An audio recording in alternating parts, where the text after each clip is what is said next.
In November 2011, the Penn State Board of Trustees appointed former FBI Director and federal judge Louis Freeh to conduct an independent investigation of the university's response to the allegations of sexual abuse committed by former Penn State assistant coach Jerry Sandusky.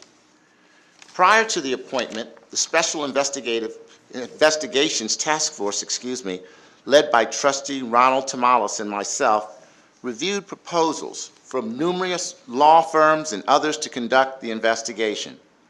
The task force interviewed 2 final candidates and selected Judge Freeh.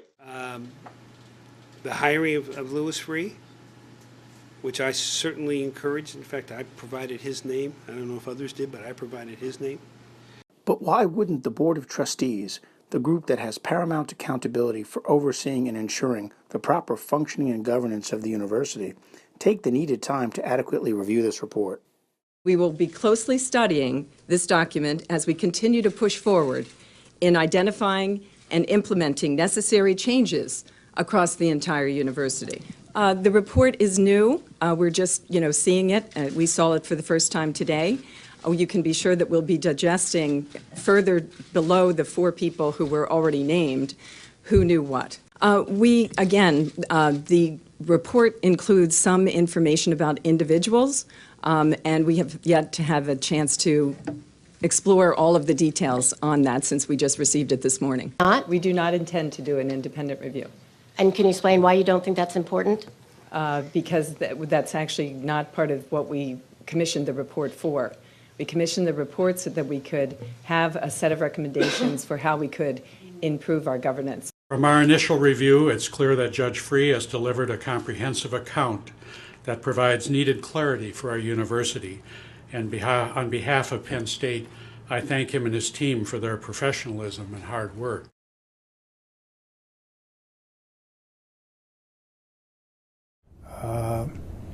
I found the report to be inaccurate in some respects, to be speculative and unsupported by the record that was compiled in the course of preparing the report. And in short, fundamentally flawed. The Freeh report, as it pertains to Dr. Spanier, is a myth. And that myth, along with the free pass that its author has enjoyed thus far, ends today. Judge Freeh, a former FBI director and federal judge, has unimpeachable credentials and unparalleled experience in law and criminal justice.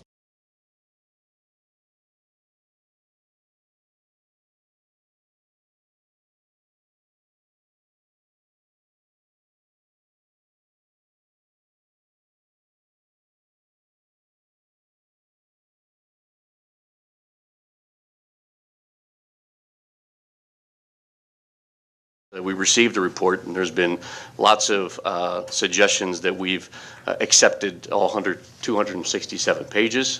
That's not accurate at all.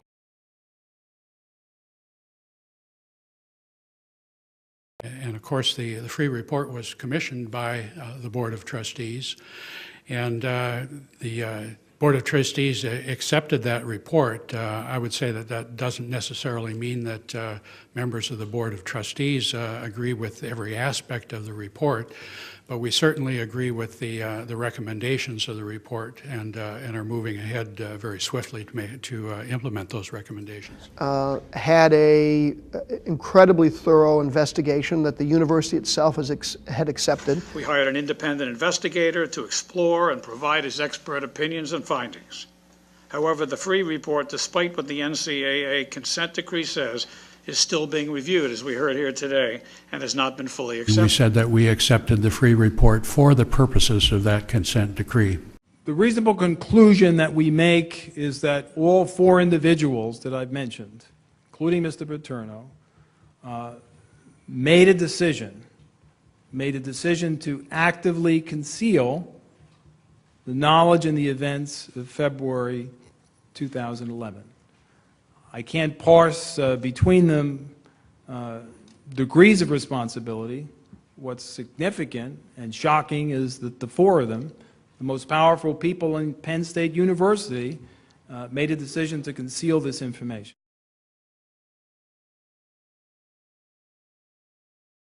Do you believe that Coach Paterno was a part of the conspiracy to conceal, to cover up the crimes at Penn State by Jerry Sandusky? I do not, and I'm viewing this strictly on the evidence, not any kind of fealty to anybody.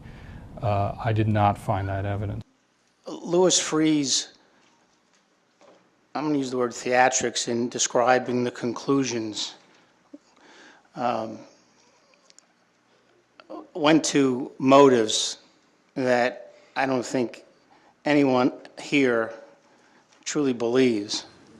Taking into account the available witness statements and evidence, it is more reasonable to conclude that in order to avoid the consequences of bad publicity, the most powerful leaders at Penn State University, Mr. Spanier, Schultz, Paterno, and Curley, repeatedly concealed facts relating to Sandusky's child abuse from the authorities, the Board of Trustees, the Penn State community, and the public at large. No one has said that Joe Paterno was afraid of bad publicity. That motive is just vacuous, it's not there, and it was a wrong conclusion on the part of Freeh. It's the football's fault, is basically what you've said. Well, no, I think that would be a wrong conclusion. Well, the reverence for Penn State football permeated every level of the university. Yes. That's from the consent decree. Yes. So you've laid it at the foot of the way people basically genuflected in front of Joe Paterno's program. It's certainly in front of the athletic department, and clearly when you look at the facts and the conclusions that we all reached in looking at the data that was delivered, the objective data in the Freeh report, we concluded that indeed that culture had gotten out of control, and it is the culture of big football that allowed, at least in part, this to occur.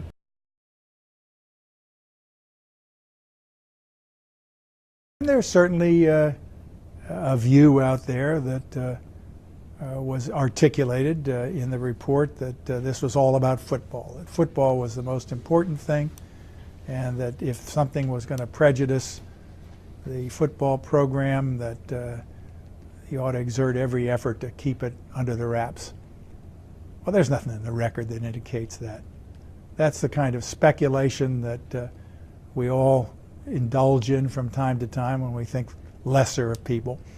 But that's not got a basis in the record. And a report like this deserves to have a solid record as the basis for its finding. And it's not there. Louis Freeh gathered some facts.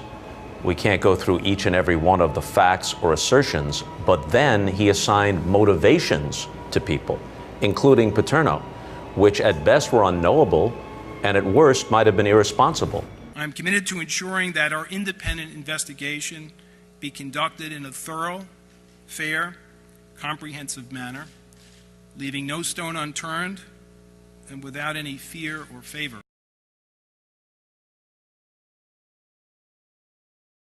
That the effort was one that was incomplete, one that was truncated, one that left a lot to be desired when it came to getting to the basic truths involved in the activities that took place here. The Sandusky scandal should be looked at as a teachable moment. How do we deal with a child predator in our midst? And I'm concerned. We heard from the governor, we've heard from many others, that the Freeh report is incomplete at best and at worst fundamentally flawed. We are basing a lot of recommendations through the Board of Trustees at Penn State on that Freeh report. We have spent in excess of $80 million, and some think we can spend in excess of $150 million. That's a lot of money to be being spent on an incomplete report. Does this mean you're repudiating the Freeh report? No. What it means is that the Freeh report is an incomplete report. The Freeh report was never adopted by the Board of Trustees, and it is incomplete. It is the fact that we are not educating ourselves as to what real offenders do, what real victims act like, and how they use the dynamics of grooming to get access, authority, and control over children.